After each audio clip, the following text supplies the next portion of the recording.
Well, I've been busy today covering Ian as it intensifies out in the Atlantic, but I also want to touch in on Karding, known as Noru internationally. This typhoon now has exited the Philippine area of responsibility, but nearing Vietnam. And before getting into the Vietnam forecast, a reminder of some pretty serious impacts out here from this storm, especially in Polillo, but even further towards the west in Tarlac, parts of Angeles there in central Luzon, maybe not so much in Metro Manila.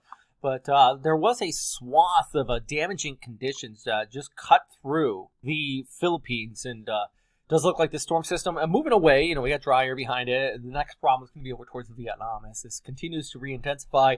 Expected a peak around 110 knots prior to landfall, according to the Joint Typhoon Warning Center. Also, the wind field has expanded out. You see this a lot of times after storms move over islands. They center gets disrupted a little bit. See that here on microwave imagery, kind of that expansive of those outer rain bands, but that inner core really starting to re-intensify, and you can see that right there going through an eye wall replacement cycle on microwave imagery. What does that mean? Well, it means we're looking at an intensifying storm system again entering closer to Vietnam with heavy rainfall. And actually, look at this pressure down to 930 millibars based on HWRF coming on shore there, and tight pressure gradient bumping up against the mountains just outside of the coastal plain there.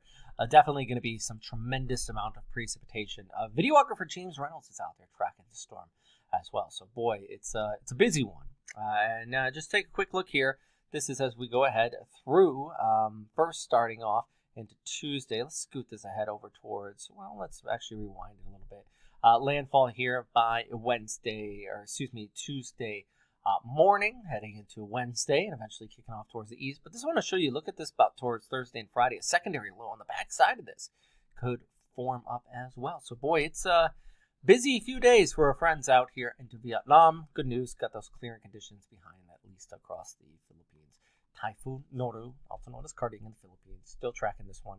Hey, if you found my page, you see I'm really focusing on, and this is probably one of my last updates on this guy, what's going on out in the Atlantic with Ian. So just heads up. Follow Western Pacific Weather on Facebook for the continued updates, of course, on this storm system.